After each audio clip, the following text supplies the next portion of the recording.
আমার রুটি এত সুন্দর গোল কীভাবে হয়েছে সেটা তোমাদের সাথে শেয়ার করবো আমি কীভাবে এগুলো বেলেছি। হ্যালো এভরিওয়ান, আসসালামু আলাইকুম and welcome to my channel.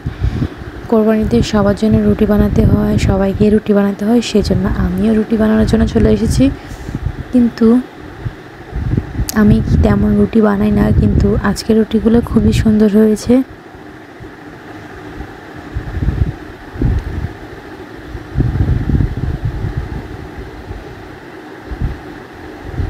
সব কিছু রেডি থাকলে রুটি বানানো অনেক সুন্দর লাগে এবং ইজি লাগে। এখানে সবই রেডি ছিল, সো আমার রুটি বানাতে অত কষ্ট হয় নাই। আমি জাস্ট বেললাম, এগুলো আমাকে এরকম গোল করে দেওয়া হয়েছে। তোমরা যদি চাও কীভাবে আমি খামিরটা করেছি তাহলে আমি সেটার রেসিপিও দিব, নো টেনশন।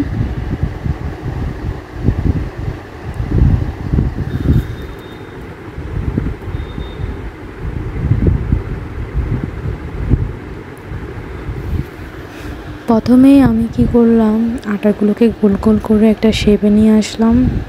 ছোটো ছোটো করে দেখতে পারছো, সামনে একটা এখনও আছে।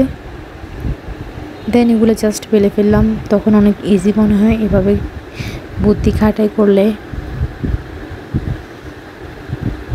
আসলে বুদ্ধি খাটাই করলে কোনো কাজই কঠিন না। যাই হোক, আমার আজকের ভিডিও এইটুকুই, এবং তোমরা যদি আমার চ্যানেলে নতুন মেম্বার হয়ে থাকো তাহলে অবশ্যই আমার চ্যানেলটা সাবস্ক্রাইব আর একটা কমেন্ট করে যাবা সুন্দর দেখে।